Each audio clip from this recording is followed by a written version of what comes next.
ప్రభువును రక్షకుడైన యేసుక్రీస్తు నామంలో అందరికీ నా హృదయపూర్వక వందనాలు. లైవ్లో వింటున్న వారికి కూడా నా హృదయపూర్వక వందనాలు. నేను నమ్ముచున్నాను అందరూ బాగున్నారని, అలాగే ప్రతి ఒక్కరి కోసం నేను ప్రార్థన చేస్తున్నాను. ఈరోజు మనం కొన్ని మాటలు నేర్చుకుందాం. ప్రస్తుత దినాల్లో చూసినట్లయితే చాలా భయంకరంగా ఉన్నాయి దినాలు. ఎక్కడ చూసినా మరణాలు, ఎక్కడ చూసిన శ్రమలు, ఎక్కడ చూసిన కష్టాలు. ఇదంతా చూసినట్లయితే చాలా మంది ఇది చూసి వేదన చెందుతారు, ఇది చూసి బాధపడతారు. ఇదంతా ఎందుకు వస్తుందంటే ప్రతి క్రైస్తవుడు మళ్ళీ ఆత్మీయ జీవితంలో వెలిగింపబడాలని యొక్క శ్రమలకు సూచన. ఈరోజు నేను ఒక టాపిక్ మీద, ఒక అంశం మీద వాక్యం చెప్పాలని నేను భావిస్తున్నాను. కాబట్టి అందరూ కూడా చాలా శ్రద్ధగా వినాలని ప్రభు పేరట నేను మనవి చేస్తున్నాను. వాక్యానికి వెళ్ళే ముందు చిన్న ప్రార్థన చేసుకుని వాక్యం వింటాను.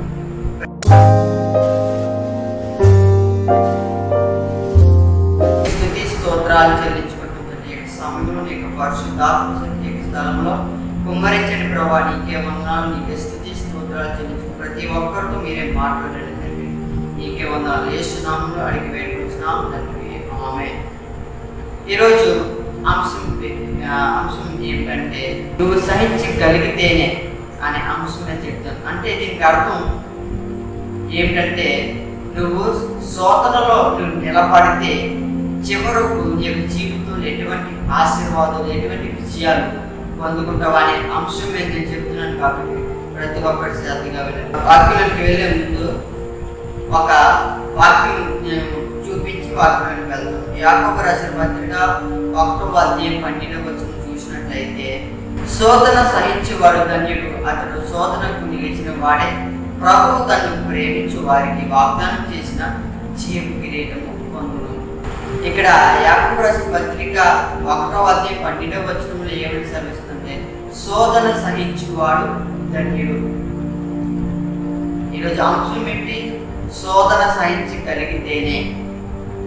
అంటే శోధన జయించువాడు, సహించువాడు ధన్యుడు. దేవుడు చాలా స్పష్టంగా తెలియపరుస్తున్నాడు ఏంటంటే, ఎవరైతే శోధనలు సహిస్తారో, శోధనలో ఎవరైతే విజయాన్ని పొందుకుంటారో వారు ధన్యులు అని దేవుడి లేఖనాలు చాలా స్పష్టంగా సెలవించబడ్డాయి. అతడు శోధనకు నిలిచిన వాడే, ప్రభు తనని ప్రేమించి వారికి వాగ్దానం చేసిన జీవితాన్ని పొందిన. ఎవరైతే శోధనలు సహిస్తారో వారిని దేవుడు ప్రేమిస్తారు, అలాగే వాగ్దానం చేసిన జీవి కిరీటము వారికి ఇస్తారని యాకోబు రాసిన పత్రిక 1వ అధ్యాయం 12వ వచనం చాలా స్పష్టంగా ప్రస్తావించబడింది. దీనికి అర్థం ఏంటంటే మనం శోధనలు జయించాలి. ప్రస్తుత దినాల్లో చూసినట్టయితే ఎక్కడ చూసిన శోధనలు, ఎక్కడ చూసిన యుద్ధములు జరుగుతున్నాయి, ఎక్కడ చూసిన బాధలు, వేదన, ఇదంతా చూసినట్లయితే దేవుని రాకడకు సూచనగా ఉంది. కాబట్టి మనం ఈ యొక్క శోధనలో మనం నిలబడతాం. ఇంకా చూసినట్లయితే కొన్ని వస్తువులు వాటి మీదకి అనేక కష్టాలు వచ్చినా, ఎన్ని చేసినా కూడా చివరకు ఆ యొక్క శోధనలు జయించాయి. కాబట్టి ఆమె ఒక ఉన్నతమైన రూపానికి వచ్చేది. ఫర్ ఎగ్జాంపుల్, ప్రతి యవనుడు లేకపోతే ప్రతి చిన్న బిడ్డ పై తరగతికి వెళ్ళాలంటే ఏం పెడతారు? వాళ్ళకి ఎగ్జామ్స్ పెడతారు. ఆయన పరీక్షలో పాస్ అవుతేనే పై తరగతికి వెళ్తారు. ఇంకా యవనస్తుల కోసం చూసినట్లయితే వారు ఉద్యోగంలో ప్రవేశించాలంటే ఏం చేయాలి? పరీక్షలు రాయాలి. అంటే ఎంట్రన్స్ ఫస్ట్ ఎగ్జామ్స్ పాస్ అవుతేనే తర్వాత పై క్లాస్కి వెళ్తారు, లేకపోతే ఉద్యోగంలో వాళ్ళు సక్సెస్ అవుతారు. అదేవిధంగా కంసాల చేతిలో బంగారం పరిశుద్ధపరచబడాలంటే అది నిప్పుల మీద కాల్చబడాలి. మనకి బంగారం ఉంది, అది నిప్పుల మీద కంసాల ద్వారా నిప్పుల మీద కాల్చబడితేనే, ఆ నిప్పుల మీద శోధన సహించగలిగితేనే మనకి శుద్ధ బంగారం, మంచి బంగారం, వేలికి బంగారము మనకి వస్తుంది. అలాగే కుమ్మరివాడి చేతిలో ఆ యొక్క బంక మన్ను ఒక రూపంలో రావాలంటే అది తొక్కబడాలి, కాల్చబడాలి. అదేవిధంగా కొయ్యకు ఒక రూపం రావాలంటే రంపముతో నరకబడాలి, లేకపోతే కొయ్యబడాలి, కూలితో చెక్కబడాలి. అప్పుడే ఆ యొక్క కొయ్య ఒక రూపంలోనికి వస్తుంది. అలాగే వజ్రం ప్రకాశించాలంటే ఏం చేయాలి? అది నూరబడాలి. అంటే ఎప్పుడైతే అది నూరబడుతుందో షార్ప్నెస్ అంటే మెరుస్తూ ఉంటుంది. అలాగే ప్రతి క్రైస్తవుడు నువ్వు శోధనలు సహించగలిగితేనే నువ్వు చివరకు విజయాన్ని పొందుకుంటావు. ఇక్కడ నేను అనేక వస్తువులను చూపించాను. మొదటిదిగా ఏమిటంటే కొమ్మరి చేతిలో ఆయన ముందు తొక్కబడితేనే చివరకు అది ఒక మంచి ఆకారానికి వస్తుంది. అది ఒక కొండ ఆకారంలోకి వస్తుంది. మన్నుగా ఉన్నప్పుడు మన్నుని ఎవరు కూడా ఇష్టపడరు. అదే మన్ను అగ్నిలో కాల్చబడితే, లేకపోతే కాళ్ళతో తొక్కబడితేనే అది కొండగా మారింది.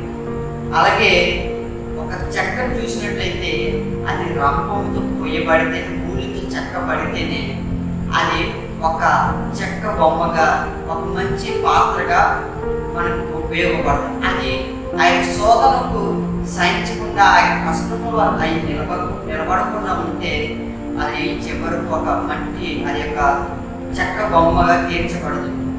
ఒక రాయి చెక్కబడితేనే ఒక శిల్పం తయారవుతుంది. ఆ యొక్క శుద్ధికి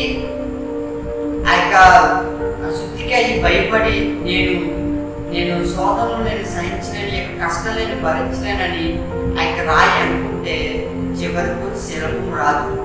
ఆ యొక్క రాయి శోధనలు సహించింది, కష్టాలు ఓర్చుకుంది కాబట్టి చివరికి ఒక మంచి రూపం వచ్చింది ఆ యొక్క రాయికి. అలాగే వజ్రం, డైమండ్ చాలా ఖరీదైంది.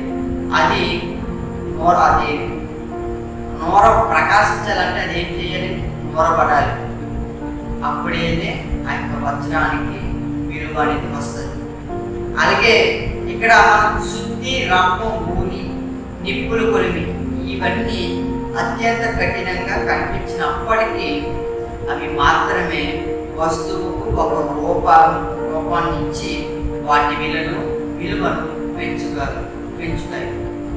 ఇక్కడ అవి శుద్ధికి, రంపానికి, నిప్పుల కొలిమికి భయపడి శోధనలో ప్రవేశించకపోతే నీకు విలువ అనేది పెరగదు. అది శోధనలో జయించింది కాబట్టి, ఆ యొక్క కష్టానికి ఓర్చుకుంది కాబట్టి రాయి ఒక శిల్పంగా తయారైంది.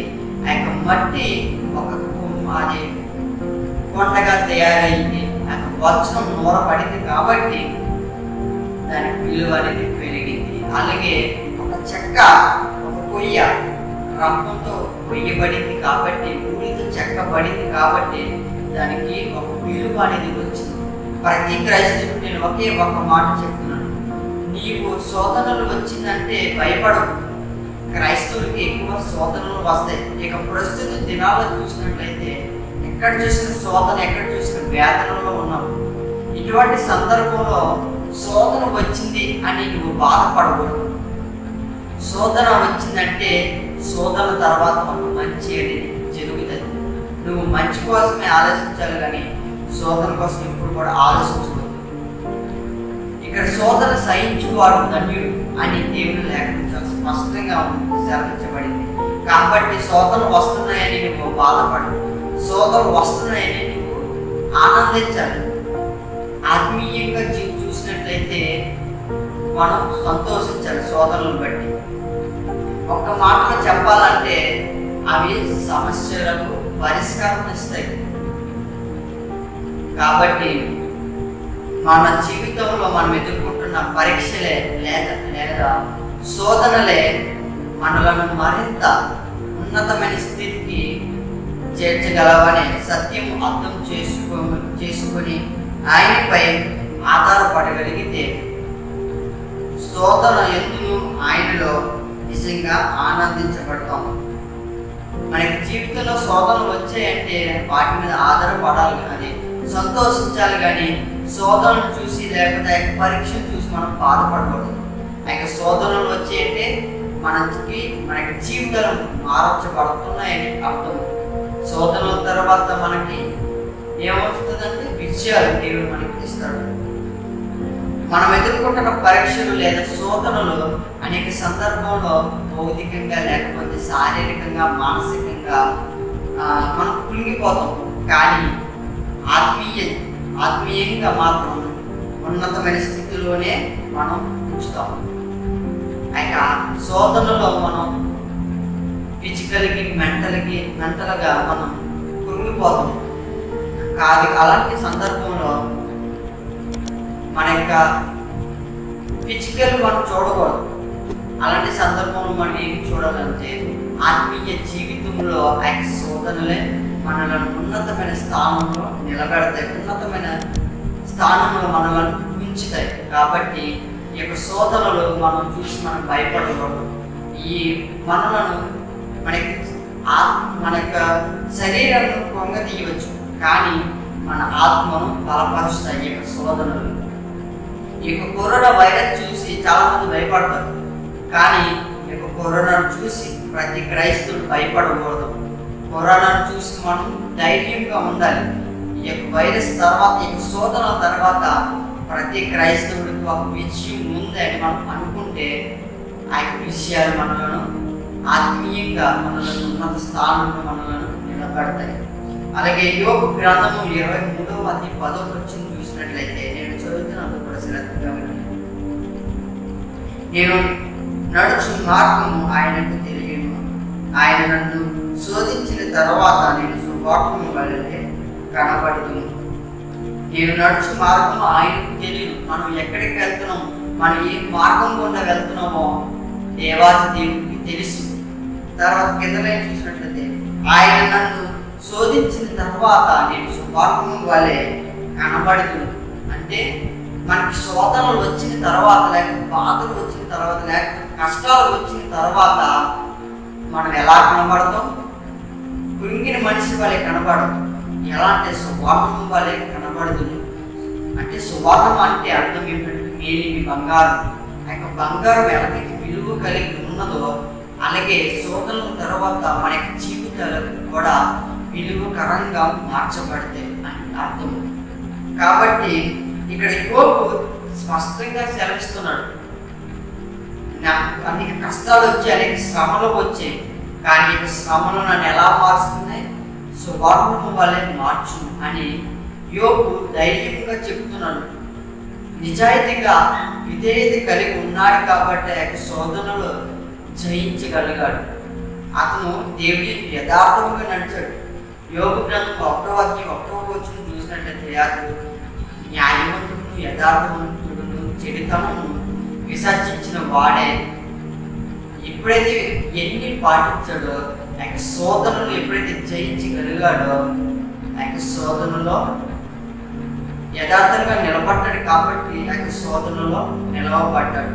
అలాగే నీవు కూడా ఎప్పుడైతే శోధనలో నిలవబడతావో, నువ్వు కూడా యోబు వలె నిన్ను కూడా దేవుడు అత్యంతగా, అంటే యోబును రెండింతలో అభివృద్ధి పరచడానికి, నువ్వు కూడా శోధనలో వచ్చినప్పుడు నువ్వు భయపడకుండా ఉంటే దేవుడు నిన్ను యోబు వలె నిన్ను కూడా ఆశీర్వదిస్తాడు. కాబట్టి మనం కూడా యోబు వలె జీవితం. అలాగే రోమా రాసిన పత్రిక 5వ అధ్యాయం 3-5 చూసినట్లయితే, అక్కడ కూడా మంచి మాటలు చాలా స్పష్టంగా ప్రస్తావించబడ్డాయి. రోమా రాసిన పత్రిక 5వ అధ్యాయం 3-5 అయితే అంతేకాదు శ్రమ ఓర్పును, ఓర్పు పరీక్షను, పరీక్ష నిరీక్షణను కలుగు చేయునని ఎరిగి శ్రమల ఎందును అతిశయపడును. ఎందుకనగా ఈ నిరీక్షణ మనలను సిగ్గుపరచదు, మనకు అనుగ్రహింపబడిన పరిశుద్ధాత్మ ద్వారా దేవుని ప్రేమ మన హృదయములలో కుమ్మరింపబడి ఉన్నది. ఇక్కడ ఆ శ్రమ ఏమొస్తుంది? శ్రమ ద్వారా మనకి ఏమొస్తుంది? ఓర్పు. అలాగే ఓర్పు పరీక్షను, పరీక్ష ఏం తీసుకొస్తారు? నిరీక్షణ. మన యొక్క శ్రమలలో ఓర్పు కలిగి ఉండాలి. శ్రమ ఓర్పును తీసుకొస్తుంది. అంటే శ్రమలో వచ్చిందంటే మనకి ఏమొస్తుంది? ఓర్పు అనేది వస్తుంది. ఓర్పు దేనికి తీసుకొస్తుందంటే పరీక్షను తీసుకువస్తుంది. అదే పరీక్ష నిరీక్షణను తీసుకువస్తుంది. నిరీక్షణ అంటే సాల్వేషన్, అంటే రక్షణ. మనం శ్రమలలో నిలబడినప్పుడు, మనం ఎప్పుడైతే శ్రమలలో ఓర్పుతో నిలబడితే ఆయన ఓర్పు మనలకు ఏంటి తీసుకొస్తుంది అంటే నిరీక్షణ, అంటే మనకు రక్షణను తీసుకువస్తుంది. ప్రతి క్రైస్తవుడికి ఒకే ఒక్క మాట చెప్తున్నాను, శోధనలు వచ్చాయంటే నీకు నిరీక్షణ వస్తుంది, అంటే రక్షణ అనేది నీకు కుటుంబానికి, నీకు జీవితంలోనికి వస్తుంది. ప్రతి అన్న, ప్రతి చెల్లి కోసం చెప్తున్నాను, ప్రతి కుమారుడు కోసం, ప్రతి అక్క కోసం చెప్తున్నాను. నువ్వు భయపడకు, శ్రమలు వచ్చాయని నువ్వు కృంగిపోకు. అది నీ యొక్క శరీరాన్ని కృంగతీయవచ్చు కానీ నీ యొక్క ఆత్మను కృంగతీయలేదు. ఎప్పుడైతే నీకు శ్రమలలో సహించగలిగితేనే నీకు నిరీక్షణ అనేది నీకు జీవితంలో వస్తుంది. కాబట్టి నువ్వు ఎప్పుడైతే ధైర్యం కలిగి ఉంటావో ఆ యొక్క శ్రమ నీకు నిరీక్షణను తీసుకువస్తుందని దేవుడి లేఖనం చాలా స్పష్టంగా ప్రస్తావించబడే, చాలా స్పష్టంగా తెలియపరుస్తుంది. కాబట్టి శోధనలో నువ్వు నిలబడితే దేవుడు నీ యొక్క జీవితాన్ని మార్చుతాడు. ఎప్పుడైతే నీకు కష్టాలలో నిలవబడితే దేవుడు నీ యొక్క కష్టాలన్నింటినీ తీర్చివేసి నీకు నిరీక్షణ అనుభవిస్తాడు. అలాగే 1 పేతురు రాసిన పత్రిక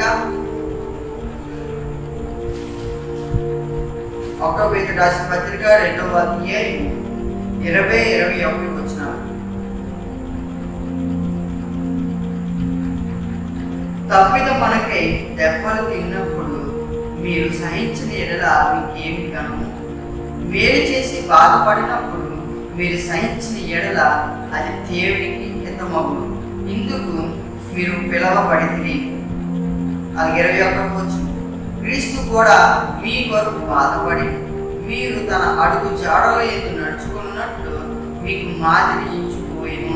ఇక్కడ మనం తప్పు చేసిన తర్వాత సహించగలిగితే ఏమి తప్పిదం ఉనికే దెబ్బలు తిన్నప్పుడు మీరు సహించిన ఎడల మీకేమి గణం, అంటే నువ్వు తప్పు చేసినప్పుడు దెబ్బలు తిని సహించగలిగితే నీకేమొస్తుంది. అదే మంచి చేసి దెబ్బలు తిన్నప్పుడు ఏమొస్తుందంటే నీకు అది దేవునికి హితమవునంటే అది దేవుడి దృష్టికి మంచిది. నీవు దేవుడి సేవ చేస్తున్నప్పుడు, లేక దేవుడికి సువార్త ప్రకటిస్తున్నప్పుడు నీకు శోధనలు వచ్చినా, నువ్వు దేవుడి సువార్త కోసం నువ్వు అనేక శక్తింపులు పొందినప్పటికీ కూడా ఆ యొక్క శోధనలు నువ్వు సహించగలిగితే అది దేవుడి దృష్టికి మంచిగా దేవుడు ఎంచుకుంటాడు, అలాగే ఎన్నుకుంటాడు.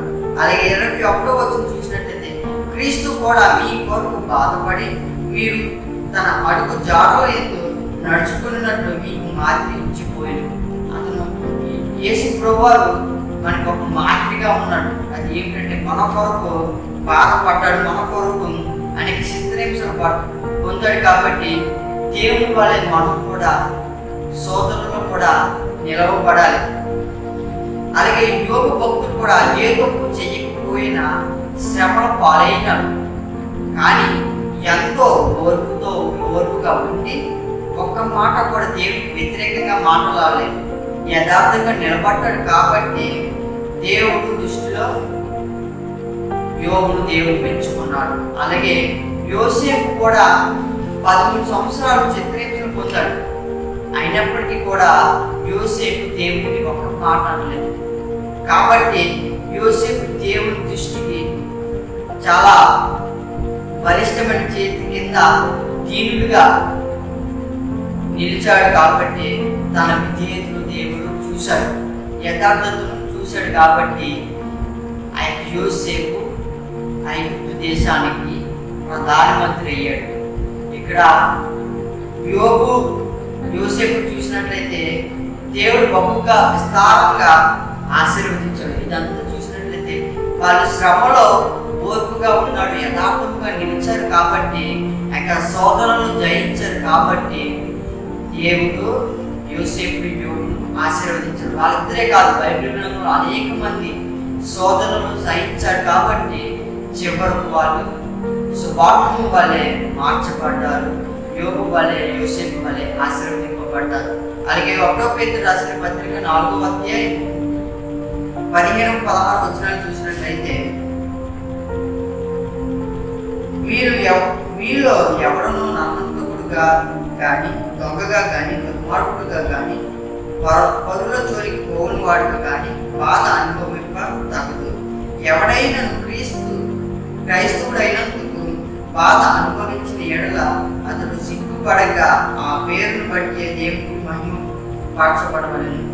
నీవు పరుల జోలికి కానీ లేకపోతే నరమంతుడుగా కానీ దొంగగా కానీ దుర్మార్గుగా కానీ ఉంటే నువ్వు కష్టాలు అనుభవించినా పర్వాలేదు. అదే క్రైస్తవుడిగా నువ్వు శ్రమ అనుభవిస్తే లేకపోతే శోధనలను సహిస్తే శోధనలో నువ్వు నిలబడితే నువ్వు సిగ్గుపడలేదు. అది దేవుని దృష్టికి మహిమపరచబడు. నువ్వు సువార్త చేసినప్పుడు లేకపోతే నువ్వు దేవుని సేవ చేస్తున్నప్పుడు నువ్వు శ్రమ పొందితే నువ్వు సిగ్గుపడకు, ధైర్యంగా నిలబడితే దేవుడు నిన్ను మహిమపరుస్తాడని దేవుని లేఖన చాలా స్పష్టంగా ప్రస్తావించబడింది. అలాగే మత్తయి సువార్త 5వ అధ్యాయం 10వ వచనం చూసినట్లయితే నీతి నిమిత్తం హింసింపబడవాడు ధన్యులు పరలోక రాజ్యం వారిది. అంటే నీతి నిమిత్తం ఎవరైతే నీతి కోసం హింసింపబడతారో, ఎవరైతే దేవుని కోసం హింసింపబడతారో వారు ఎలా ఉంటారంటే ధన్యులు. నీతి నిమిత్తం హింసింపబడవారు ధన్యులు. అలాగే శోధన సహించువాడు ధన్యుడు అని దేవుని లేఖ చాలా స్పష్టంగా ఉన్నాయి. ఎప్పుడైతే మనం శోధనను జయిస్తామో లేకపోతే నీతి నిమిత్తం హింసింపబడతామో వారికి ఏమొస్తుంది? పరలోక రాజ్యం దేవుడు ఉచితంగా ఇస్తాడు. నువ్వు ఈ యొక్క జీవితంలో శ్రమ ఎదుర్కొన్నట్లయితే నువ్వు భయపడకు, పరలోక రాజ్యం దేవుడు నీకు ఇస్తాడు. ఆ శ్రమలో నువ్వు యోగు వలె యూసుఫు వలె నిలబడితే దేవుడు నిన్ను కూడా ఆశీర్వదిస్తాడు. అలాగే మత్తయి సువార్త 16వ అధ్యాయం 24వ వచనంలో చూసినట్లయితే అప్పుడు యేసు తన శిష్యులను చూసి ఎవరైనా నన్ను వెంబడింప కోరిన ఎడల తాను ఉపేక్షించుకొని తన శిలువను ఎత్తుకొని నన్ను వెంబడింపబడింది. ఇక్కడ చూసినట్లయితే చాలా మంది దీని అర్థం తెలియక చాలా మంది అక్కడ యేసు ప్రభువారు తన శిష్యులకు నా శిలువ ఎత్తుకో అని చాలా స్పష్టంగా తెలియజేయారని అనుకొని చాలా మంది ప్రస్తుత దినంలో కూడా శిలువను ఎత్తుకుంటారు. అలాగా దీనికి అర్థం ఏమిటంటే శిలువ అంటే శ్రమలు. ఎవరైతే యేసు ప్రభువాలే శ్రమను ఎదుర్కొంటారో ఆయన శ్రమను ఎవరైతే దేవుడి వలె మాదిరిగా ఆయన శ్రమలు ఎవరైతే ఎదుర్కొంటారో వారు దేవుని దృష్టికి మంచిగా సువార్తం వలె మార్చబడుతుందని దేవుని లేఖనాలు చాలా స్పష్టంగా ఉన్నాయి. కాబట్టి ఇక్కడ శిలువ శ్రమకు సాదృశ్యంగా చెప్పబడింది. కాబట్టి ఎవరైతే శిలువను ఎత్తుకోవడం అంటే ఆయన కొరకు శ్రమ పడుతూ ఆయనను వెంబడించదు. దీనికి అర్థం ఎవరైతే ఆయనను వెంబడిస్తారో, శ్రమ పొందుతూ ఎవరైతే వెంబడిస్తారో దేవుడు వాళ్ళని చూస్తారు, వాళ్ళకి శ్రమలను దేవుడు చూస్తారు. కాబట్టి మన శ్రమలలో నిలవబడాలి. ఎప్పుడైతే శ్రమలలో నిలవబడతామో అక్కడ మేలిమి బంగారం ఎలాగైతే కొలిమిలో కాల్చబడిందో చివరకు ఒక మేలిమి బంగారంగా మార్చబడింది, ఒక సువార్తంగా శుద్ధ సువార్తంగా మార్చబడింది. ఆ యొక్క మట్టి ఆ యొక్క కుమ్మరి చేతిలో ఆ యొక్క కుమ్మరి కాలు కింద తొక్కబడింది. కాబట్టి ఆ యొక్క కొలిమిలో కాల్చబడింది. కాబట్టి చివరకు మట్టి కొండ వచ్చింది. అలాగే వజ్రము ప్రకాశింపబడాలంటే నురవబడాలి. కాబట్టి నువ్వు కూడా శోధనలో సహించగలిగితే చివరకు దేవుడు నిన్ను ఆశీర్వదిస్తాడు. అది శోధనలో జయించువాడు ధన్యుడు, నీతి నిమిత్తం హింసించేవాడు ధన్యుడు. కాబట్టి ఇక్కడ అపొస్తలుడైన పౌలు చాలా స్పష్టంగా చెప్తున్నాడు, నేను క్రీస్తును పోలి నడుచుకున్న ప్రకారం మీరు నన్ను పోలి నడుచుకొని. దీనికి అర్థం ఏంటంటే క్రీస్తు మాదిరిగా ఉంచి వెళ్ళిన శ్రమలు అని అడుగు జాడలలో ఆయన నడుచుకున్నాడు. అపొస్తలుడైన పౌలు యేసు ప్రభువారు శ్రమలను పొందుకున్నాడు. అటువంటి అడుగు జాడలలో అపొస్తలుడైన పౌలు నడుచుకున్నాడు. కాబట్టి నన్ను వల్ల మీరు కూడా నడుచుకుని అనేది మన క్రైస్తవులందరికీ ఒక మాట చెప్పి వెళ్ళిపోయాడు. అంటే మనం అపొస్తలుడైన పౌలు నడుచుకోవాలని కాదు, అపొస్తలుడైన పౌలు అనేక శ్రమలలో నిలబడ్డాడు. అలాగే నన్ను చూసి కూడా మీరు కూడా శ్రమలలో నిలవబడండి అని ఒక మాట ఇచ్చాడు. కాబట్టి మనం కూడా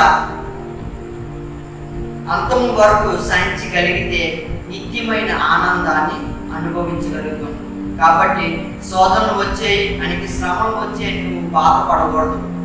ఇక శోధనలో నువ్వు సహించగలిగితే, ఇక శోధనలో నువ్వు నిలబడితే చివరకు దేవుడు నీకు ఒక విజయాన్ని ఇస్తాడు. కాబట్టి ప్రతి క్రైస్తవుడికి చివరికి ఒక మాట చెప్తున్నాను, శోధనలు వచ్చాయంటే శోధనల తర్వాత దేవుడు నీకు ఒక విజయాన్ని ఇస్తాడు. కాబట్టి శోధనలో నిలబడు. ఇక ప్రస్తుత దినాల్లో ఎక్కడ చూసిన శోధనలు, ఎక్కడ చూసిన వ్యాధులు. కాబట్టి ఈ యొక్క శోధనలో ప్రార్థన చేస్తూ నిలవబడితే దేవుడు నీకు జీవితంలో, దేవుడు నీకు జీవితాన్ని మార్చి చివరకు దేవుడు నిన్ను యోగు వలె, యోసేపు వలె నిన్ను ఆశీర్వదిస్తాడు. అట్టి కృప నీకును నీకు కుటుంబానికి దేవుడు ఇచ్చిన కాక. ఈ యొక్క చిన్న మాటలు దేవుడు దీవించిన కాక. అందరికీ నా హృదయపూర్వక గాడ్ బ్లెస్ యు.